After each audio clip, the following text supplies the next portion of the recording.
اعوذ باللہ من الشیطان الرجیم بسم اللہ الرحمن الرحیم ربنا وابعث فیہم رسولا۔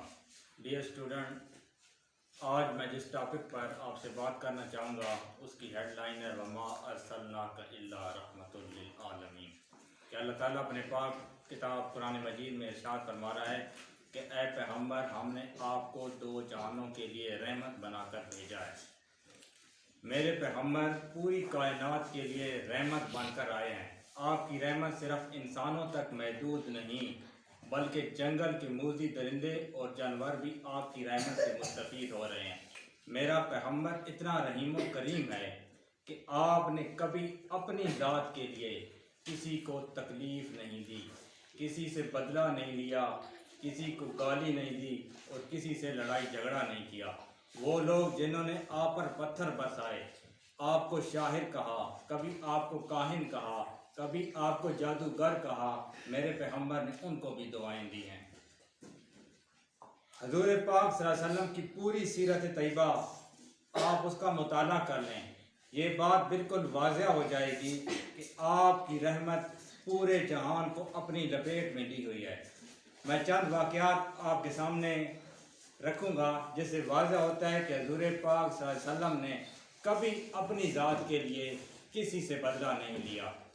ایک مشہور واقعہ آپ کی کتابوں میں لکھا ہوا ہے کہ ایک بوڑھی عورت روزانہ حضور صلی اللہ علیہ وسلم پر کوڑا کرکٹ پھینکا کرتی تھی جب بھی آپ اس کے گھر کے پاس سے گزرتے۔ ایک دن آپ اس کے گھر کے پاس سے گزرے تو بوڑھی عورت اپنے گھر کے چھت پہ موجود نہیں تھی۔ آپ پریشان ہو گئے اور آپ اس کے گھر میں تشریف لے گئے۔ جب بوڑھی عورت نے آپ صلی اللہ علیہ وسلم کو دیکھا تو وہ پریشان ہو گئی کہ آپ مجھ سے بدلہ لینے آئے ہیں۔ تو حضور نے فرمایا کہ بوڑھی ماں پریشان نہ ہو، میں انسانیت کے چہروں پہ مسکراہٹیں بکھیرنے آیا ہوں، پریشانیاں دینے نہیں آیا ہوں۔ تو آپ نے اس کی خدمت کی۔ وہ بوڑھی عورت اتنی آپ صلی اللہ علیہ وسلم کے اخلاق سے متاثر ہوئی کہ وہ کہنے لگی کہ بیٹا، آپ اتنے اچھے ہیں تو آپ کا دین کتنا اچھا ہوگا، مجھے کلمہ پڑھاؤ، میں مسلمان ہونا چاہتی ہوں۔ حضور پاک صلی اللہ علیہ وسلم 10 نویں کو مکہ سے 10 میل کے دور طائف کی بستی میں تبلیغ اسلام کے سلسلے میں تشریف لے گئے تو وہاں کے لوگوں نے آپ کی بات نہ صرف سننے سے انکار کر دیا بلکہ آپ صلی اللہ علیہ وسلم کے پیچھے اوباش لوگوں کو لگا دیا جنہوں نے آپ کو اتنے پتھر مارے کہ آپ کا سارا جسم خون سے لہو لہان ہو گیا۔ آپ کے ساتھ آپ کے غلام حضرت زید بن حارثہ تھے۔ آپ ایک باغ میں تشریف لے گئے اور اللہ تعالیٰ نے اس ٹائم آزمائش کی اس گھڑی میں ایک فرشتے کو بھیجا جس نے حضور پاک صلی اللہ علیہ وسلم سے فرمایا کہ اللہ تعالیٰ فرما رہے ہیں کہ اگر آپ حکم دیں تو طائف کی بستی کے جو دونوں اطراف میں پہاڑ ہیں، ہم ان پہاڑوں کو آپس میں ملا لیتے ہیں، جس سے یہ دونوں اطراف کے پہاڑ جب مل جائیں گے تو یہ جو شرارتی لوگ موجود ہیں جنہوں نے آپ کے بات کو ماننے سے انکار کر دیا ہے وہ دب کر مر جائیں گے۔ تو حضور پاک صلی اللہ علیہ وسلم نے اس ٹائم خاموشی اختیار کی اور اپنے ہاتھ آسمان کی طرف بلند کر دیے اور دعا کرنا شروع کی۔ وہ دعا کیا ہے جس کو ایک یہودی مورخ جان ہاورڈ اپنی کتاب لائف آف محمد صلی اللہ علیہ وسلم میں لکھتے ہیں کہ او اللہ almighty show them the right path, for they do not know what they are doing. They do not know that I am Muhammad, the true prophet of Allah Almighty, and they do not know that I am their great will wisher.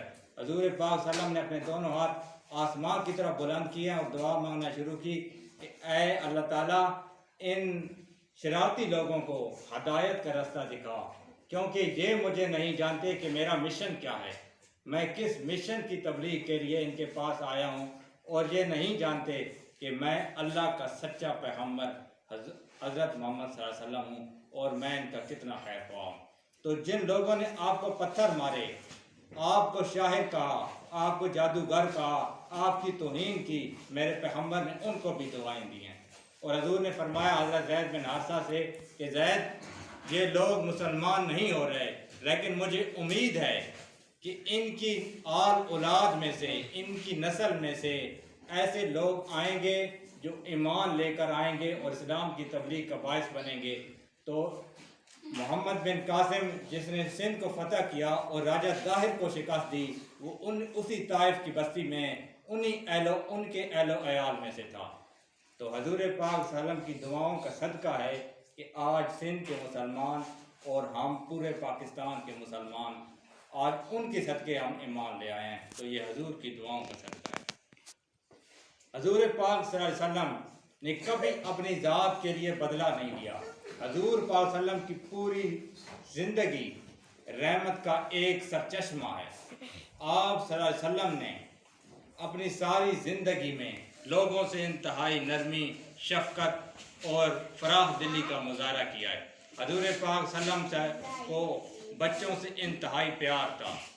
حضور پاک صلی اللہ علیہ وسلم کی 4 بیٹیاں ہیں، لیکن حضور پاک صلی اللہ علیہ وسلم کو اپنی چھوٹی بیٹی حضرت فاطمہ الزہرا سے بے حد پیار تھا۔ حضور فرماتے فاطمہ میرے جگر کا ٹکڑا ہے، جس نے فاطمہ کو تکلیف دی اس نے مجھے تکلیف دی۔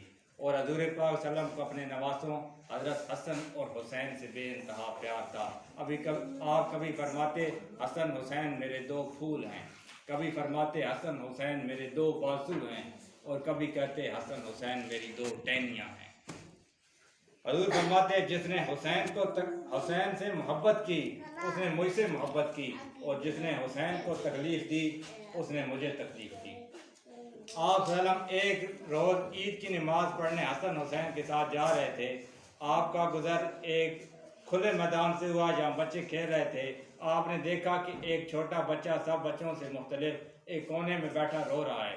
حضور پاک اس کے بعد تشریف لے گئے، اپنا شفقت کا ہاتھ اس کے سر پہ رکھا اور اس سے فرمایا کہ کیا بات ہے، کیوں رو رہے ہو؟ تو بچہ کہنے لگا آج عید کا دن ہے، میرے ماں باپ اس دنیا سے پردہ فرما گئے ہیں، اس دنیا میں میرا اللہ کے سوا کوئی بھی نہیں ہے۔ آج میرے ہم جولی میرے ساتھی کھیل رہے ہیں، ان کے پاس نئے کپڑے ہیں، نئے کھلونے ہیں، میرے پاس کچھ نہیں ہے۔ جب بچے نے یہ کہا تو حضور کی آنکھوں سے آنسو بہہ گئے، حضور رونے لگے۔ حضور نے بچے کو اٹھایا، سینے سے لگایا، گھر لے آئے اور بچے کو نہلایا دھلایا، اسے کھلایا پلایا۔ جب بچہ مسکرایا تو حضور پاک نے فرمایا کہ اے بیٹے کیا تم پسند کرتے ہو کہ آج کے بعد میں محمد تیرا باپ ہوں، عائشہ تیری ماں ہے، فاطمہ تیری بہن ہے، اور حسن حسین تیرے بھائی ہیں۔ اس کے بعد حضرت عائشہ سے فرمایا عائشہ میں نے اس بچے کو روتے ہوئے دیکھا تھا، میرا دل چاہتا تھا کہ میں اس بچے کو ہنستا ہوا دیکھوں۔ تو حضور پاک صلی اللہ علیہ وسلم اس دنیا میں مسکراہٹیں بکھیرنے آئے ہیں، پریشانیاں دور کرنے آئے ہیں۔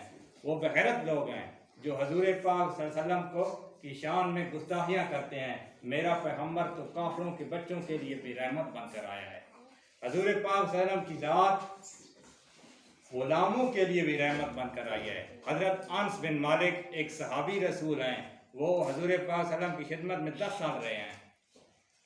حضرت انس بن مالک جس ٹائم حضور کی خدمت میں رہے ہیں وہ بچے تھے، کم عمر تھے، کم سن تھے۔ انس بن مالک اپنی کارگزاری میں لکھتے ہیں کہ میں نے 10 سال حضور کی خدمت کی ہے، لیکن حضور نے کبھی ایک دن بھی مجھے کچھ بھی نہ کہا، چاہے میں نے وہ اچھا کیا ہے یا برا کیا ہے، چاہے میں نے شرارت کی ہے یا نہیں کیا ہے۔ حضور پاک صلی اللہ علیہ وسلم نے کبھی بھی مجھے ایک لفظ بھی میرے خلاف نہیں کہا۔ حضرت زید بن حارثہ، حضرت ختیجہ رضی اللہ تعالیٰ عنہ جو حضور پاک صلی اللہ علیہ وسلم کی پہلی بیوی ہیں، ان کے ساتھ غلام بنا کر حضور کی خدمت میں لائے گئے۔ جب حضرت زید بن حارثہ کے والدین آپ کو لینے آئے تو حضرت زید بن حارثہ نے اپنے والدین کے ساتھ جانے سے انکار کر دیا۔ تو حضرت زید بن حارثہ کے والد نے پوچھا کہ وہ کیا چیز ہے جو آپ ہم پر حضور کو ترجیح دے رہے ہیں؟ تو حضرت زید بن حارثہ نے اپنے والد سے جو بات کہی وہ سنہری حروف سے لکھنے کے قابل ہے۔ حضرت زید بن حارثہ نے کہا کہ میں نے حضور کی ذات میں وہ چیز دیکھی ہے، وہ پیار دیکھا ہے، وہ شفقت دیکھی ہے، وہ فراخ دلی دیکھی ہے، جو آج تک میں نے اس روئے زمین پر کسی انسان میں نہیں دیکھی، اور میں حضور کے ساتھ رہنا چاہتا ہوں، اپنے والدین کے ساتھ نہیں۔ حضرت بلال حبشی حبشہ سے غلام بنا کر لائے گئے۔ امیہ بن خلف جو مسلمانوں کا سخت ترین دشمن تھا اس کے غلام تھے۔ وہ حضرت بلال کو آٹا پیسنے والی چکی پہ لگا دیتا تھا۔ ایک روز حضرت بلال رات کا وقت تھا، حضرت بلال رضی اللہ تعالیٰ عنہ کو شدید بخار تھا، لیکن امیہ بن خلف جو آپ کا مالک تھا اس نے پھر بھی حضرت بلال کو چکی پیسنے پہ لگا دیا۔ حضور کا گزر اس مکان سے ہوا جس میں حضرت بلال چکی پیس رہے ہیں۔ حضور پاک نے آواز سنی کہ چکی پیسنے کی آواز آ رہی ہے لیکن ساتھ رونے کی بھی آواز رہی ہے۔ میرے پیغمبر سے بلال کا رونا برداشت نہ ہوا تو حضرت محمد صلی اللہ علیہ وسلم اس مکان میں تشریف لے گئے اور پوچھا کہ اے بلال کیوں رو رہے ہو؟ حضرت بلال نے کہا کہ اس دنیا میں ہم سمیٹنے والا، ہم کو شیئر کرنے والا کوئی نہیں ہے، ہم دینے والے ہیں اور ہم کو شیئر کرنے والے، ہم کو ختم کرنے والے نہیں ہیں۔ حضور نے فرمایا نہیں، میں ان لوگوں میں سے نہیں ہوں، میں تو رحمت بن کر آیا ہوں، آپ مجھے بتائیے کہ آپ کیوں رو رہے ہیں؟ حضرت بلال نے کہا کہ مجھے شدید بخار ہے، میں کام نہیں کر سکتا، لیکن مالک مجھے چکی پیسنے پہ لگا رہا ہے اور صبح میں نے اس کو آٹا دینا ہے تو میں اس لیے چکی پیس رہا ہوں لیکن مجھ سے کام نہیں ہو رہا۔ حضور نے فرمایا کہ حضور نے اپنی کملی والی چادر حضرت بلال کو دی اور کہا کہ اس جگہ پہ جا کر سو جاؤ اور میں آپ کی چکی پیستا ہوں، صبح آپ کو آٹا مل جائے گا۔ 3 دن 3 راتیں حضور پاک صلی اللہ علیہ وسلم ایک حبشی غلام حضرت بلال کی چکی پیستے ہوئے گزاری۔ حضرت بلال آپ کے اس عمدہ اخلاق سے اتنا متاثر ہوئے کہ تیسرے دن کہا کہ اے کملی والے مجھے وہ کلمہ پڑھاؤ جس کی تبلیغ آپ مکہ کی گلیوں میں کر رہے ہیں اور میں مسلمان ہونا چاہتا ہوں۔ تو اسلام حضور پاک صلی اللہ علیہ وسلم کی عمدہ اخلاق سے پھیلا ہے۔ یہ غلط بات پھیلائی جا رہی ہے کہ اسلام تلوار کے زور سے پھیلا ہے، اسلام میرے حضور کے عمدہ اخلاق سے پھیلا ہے۔ حضور پاک صلی اللہ علیہ وسلم کی ذات جنگل کے موذی جانوروں اور درندوں کے لیے بھی رحمت بن کر آئی ہے۔ حضور پاک صلی اللہ علیہ وسلم ایک قافلے کے ساتھ تشریف فرما ہے، ایک اونٹ بلبلاتا ہوا حضور کی خدمت میں آتا ہے اور حضور کے قدموں میں سر رکھ کر کھڑا ہو جاتا ہے۔ حضور پاک صلی اللہ علیہ وسلم اپنا شفقت کا ہاتھ اونٹ کے سر پہ رکھتے ہیں اور اس کے مالک کو بلاتے ہیں اور کہتے ہیں کہ یہ اونٹ تمہاری شکایت کر رہا ہے کہ اسے کھانے کے لیے کم دیتے ہو اور کام زیادہ لیتے ہو اور آئندہ ایسا نہ کیا کرو۔ تو اونٹ حضور پاک صلی اللہ علیہ وسلم کی اس شفقت سے اتنا متاثر ہوتا ہے کہ جب واپس جاتا ہے تو اپنی پیٹھ حضور کی طرف نہیں کرتا، اپنے چہرے کو ایسے ریورس گیئر میں پیچھے چل جاتا ہے۔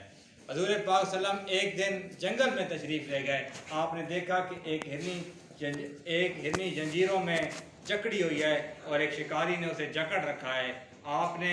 آپ اس ہرنی کے پاس تشریف لے جاتے ہیں تو ہرنی کو اللہ تعالیٰ زبان دے دیتے ہیں۔ وہ ہرنی کہتی ہے کہ جنگل میں میرے 2 بچے موجود ہیں، ان کو اگر اس شکاری سے گزارش کریں کہ وہ مجھے تھوڑی دیر کے لیے آزاد کر دے تو میں ان کو دودھ پلا کے واپس آ جاؤں گی۔ حضور شکاری سے ریکویسٹ کرتے ہیں، وہ ہرنی واپس آ جاتی ہے۔ شکاری دیکھتا ہے کہ میں آج دیکھتا ہوں کہ حضور کی بات جو مکہ کے سردار نہیں مانتے وہ جنگل کے درندے کیسے مانتے ہیں۔ تو وہ شکاری دیکھتا ہے کہ تھوڑی دیر بعد وہ ہرنی دوبارہ حضور کے قدموں میں آ کے سر رکھ دیتی ہے۔ تو وہ شکاری کہتا ہے کہ جب جنگل کے درندے حضور کا اتنا احترام کر رہے ہیں تو مجھے کلمہ پڑھاؤ، میں مسلمان ہونا چاہتا ہوں۔ تو اسلام حضور کے عمدہ اخلاق سے پھیلا ہے اور حضور پاک صلی اللہ علیہ وسلم کی پوری زندگی رحمت کا، شفقت کا اور فراخ دلی کا عمدہ نمونہ ہے۔ حضور پاک صلی اللہ علیہ وسلم نے جب اسلام کی تبلیغ شروع کی تو مکہ کے کافروں نے آپ کی ہر مخالفت کی، آپ کو ہر تکلیف دی، آپ کو ہر مصیبت سے آزمایا کہ آپ کسی طرح اسلام کی تبلیغ کرنا چھوڑ دیں۔ جب بھی ایک نئی سوچ، ایک نیا ویژن کسی علاقے پر آپ اس کی تبلیغ کریں گے، آپ اس کا پرچار کریں گے تو ایک سازشی ٹولہ، ایک لالچی ٹولہ، ایک مفاد پرست ٹولہ آپ کے سامنے کھڑا ہو جائے گا، کیونکہ ان کو اپنا مفاد عزیز ہوتا ہے۔ وہ سمجھتے ہیں کہ جب ان کا مشن کامیاب ہو جائے گا تو ہماری سرداری اور ہماری آکڑ اور ہمارا غرور تو ختم ہو جائے گا۔ تو حضور کے زمانے میں امیہ بن خلف، ابو لہب، ابو جہل، یہ بڑے بڑے کافر حضور کے مخالف ہو گئے، آپ کو ہر طرح کی تکلیفیں دیں، آپ کو آزمائشوں میں مبتلا رکھا، لیکن حضور نے ان کا مقابلہ گالی سے نہیں، جھگڑے سے نہیں، تلوار سے نہیں کیا، بلکہ کس سے کیا؟ جس کا حکم اللہ تعالیٰ اپنی قرآن میں